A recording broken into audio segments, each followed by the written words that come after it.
The daily hauls beyond the cut. And you know I love to shop, but I shop smart. Promo codes and coupons I use, and I can resell for a profit. There's no crying the blues.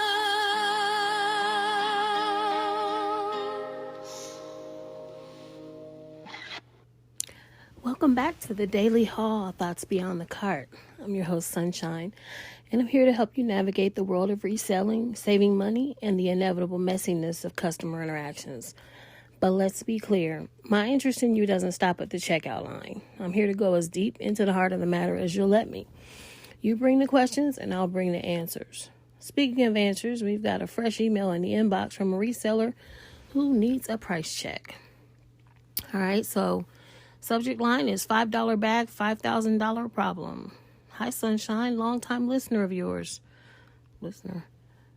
I followed you on Facebook by way of Side Hustle Radio. Okay, and Spitfire.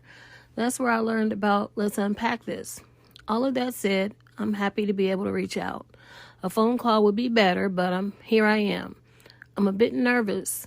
Like yourself, I'm a reseller. I work primarily with high-end vintage furniture, but lately I'm moving into smaller, easy-to-ship items like shoes, handbags, and such. My wife is a very frugal woman who hates shopping with a passion. She dresses from a capsule wardrobe and never wants to hear my shopping stories. I'm just happy to have someone to talk to about this because I'm in a bit of a fix. This is my story. So I'm at my local Goodwill last Tuesday, and I spot this vintage leather crossbody. It's a bit scuffed, but I know good quality when I see it. I snag it for $5.99.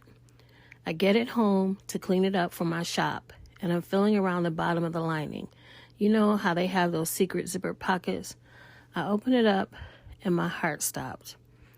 It's a diamond wedding band, a big one, and a sticky note with a name and a phone number on it.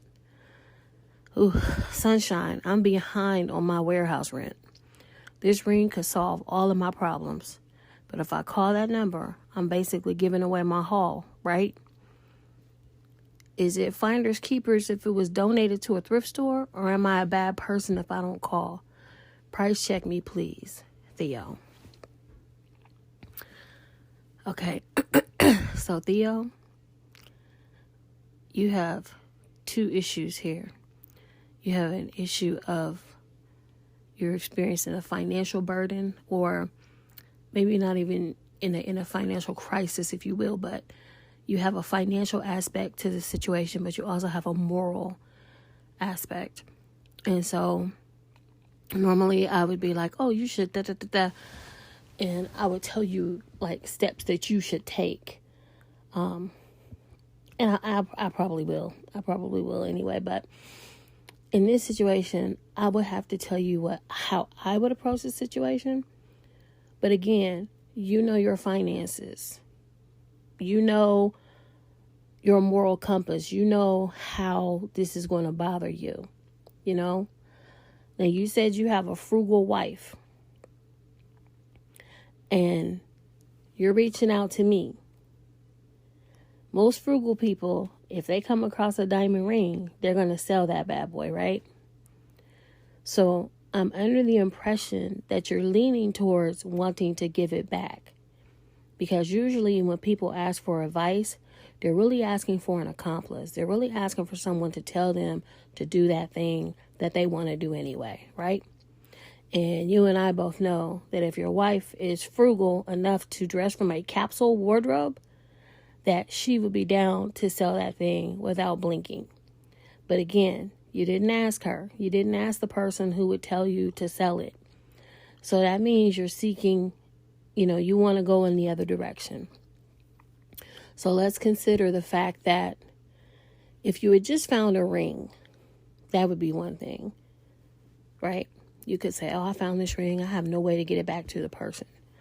But even to say that these days is kind of difficult because you could do a screenshot of the ring. You could go to Google Images and see if there's like a lost and found post out there. You could kind of try and track down and get information from the thrift store as to how they receive their donations. Can they find out who donated the purse? And with that is such a slippery slope. It's because, I've seen people who, they give something back and people don't, they don't even do the right thing with what is returned. One time when I was dealing with a lot of like heavy anxiety, I left a Louis Vuitton purse, authentic Louis Vuitton purse, in a Walmart cart and just walked away and went and got in a car. Whole purse. It's like a Speedy 35, so it's a big bag. And I looked at my husband and I said, "Where's my bag?" We went back to the store. He went in, and right as he went to the counter, a woman was walking up to the counter, and he said, "That's my wife's purse." And they made him identify, things that were in the bag. And fortunately, my ID was in there, and they gave me my purse back. Not many people are going to do that. We see people, unfortunately, people are kind of, people are dishonest. So you have that working in your favor if there was no note. But in this situation, you have a phone number, you have a name, you have a conduit to get back to the person. This could have been a situation where that number may not even lead to the person who owns the ring. What if someone purchased that ring as a wedding band, as an engagement ring, and say that person is the name of a jeweler who's going to size it? Or what if it's an elderly person? A lot of times when elderly people start to lose their memory, people will write notes for them, and they'll write down phone numbers, and they'll do different things. What if the person, hid it and forgot about it? The places that this thing could go are endless. Now, on one hand, we can say, okay, look, bump that. I am a reseller. I have to pay my warehouse rent. I am in a financial situation here, and maybe this is just a gift to me. This is my blessing, right? But another person's loss can never be your blessing. Not really. That's not how things work. On the other hand, if you return it, you don't know who these people are. What if they give you some sort of reward? What if there's no physical reward? What if your reward is more, blessings from other places? You could be blessed in ways that you don't even expect by just doing the right thing. You could be making someone so happy by returning this ring. This could be something that is plaguing. What if there's a whole family of people who've been looking for this ring, and you're about to just make somebody's life? That has to be rewarded. I'm one of those people. I know that for some people it's not a popular belief, but I believe in the law of reciprocity. I believe that even if you don't believe in things like the law of reciprocity or the secret, the Bible, God loves a cheerful giver. Be happy. Give it back. At least take the steps to try and find the person. You could call that number and boop, boop, boop, the number you have reached has been disconnected. At least give it a shot. Try to call the number and try to get the ring back to the person. Again, I would do a Google image search of the ring just to see if there's any story out there about the ring, to just spare your own heart.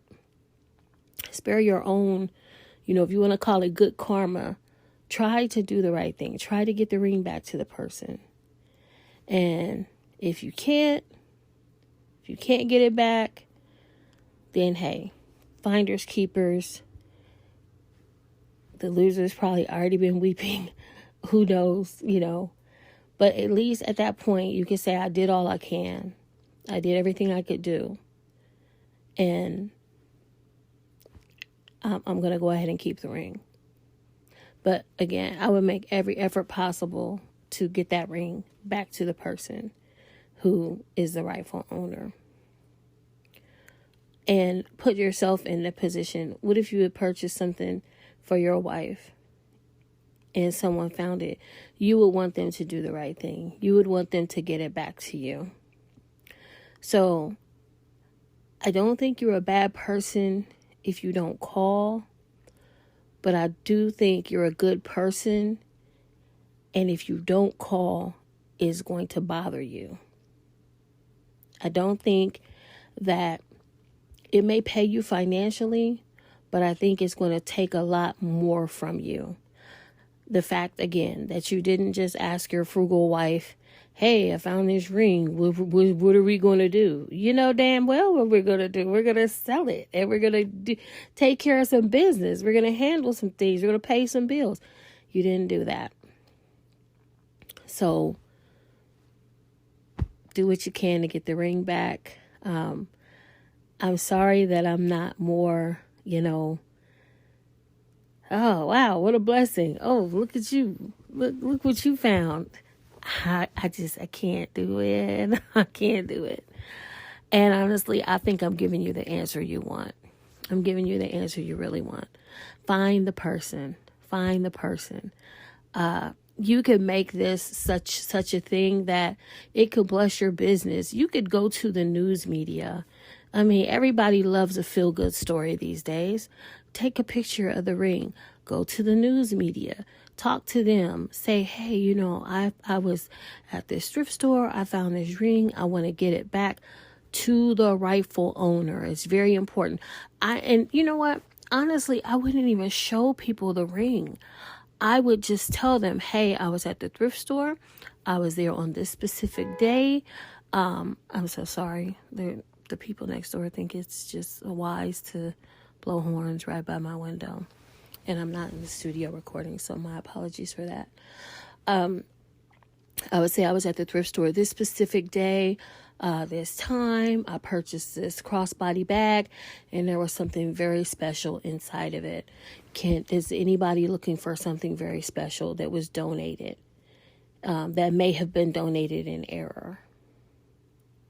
And I would just say it was a crossbody bag, and I would give them the designer, because the likelihood of them guessing and being very specific about, and I would detail, you got to tell me details. You got to give me markings. You have to be able to tell me the name that's on the receipt. You know what I'm saying? You can be very specific about this thing to where the person, you could leave no doubt about their ownership or their connection to the ring. If you went to the media about this story could blow up. Good guy does the right thing. Now you have people who are interested in learning about you as a person. Well, now you can tell them about your business. You can tell them about the fact that your warehouse rent was due, but you still wanted to do the right thing. Everybody loves a feel-good story. This could result in someone starting a GoFundMe for you that would just bless you. Again, bless you in ways that you cannot even fathom. So I would take a chance and go in that direction, and I guarantee you it's going to work out. Everything is going to work out for your good if you try to return this ring. I truly believe that with my whole heart. I don't think you can go wrong by doing the right thing. Either it's going to bless you immediately, it's going to bless someone, the situation is going to result in something good for you, someone you love. The law of reciprocity is real, and it works both ways. You do good, you get good. You do bad, you get bad. It may not be immediate, but I have witnessed it. I witnessed this thing at work. So I wish you well, Theo. If you are listening to this podcast and you have a thought on Theo's situation, or if you want to share your own situation, please hit us up. If shopping was cardio at gmail.com. Today's show is sponsored by YouShopTooMuch.com, your source for curated finds and vintage treasures. Our featured item of the week is the Manifest Your Dreams Daily Intentions Journal, and you can find a link to that item in our full store right in the show notes. See you all next week at checkout. Bye.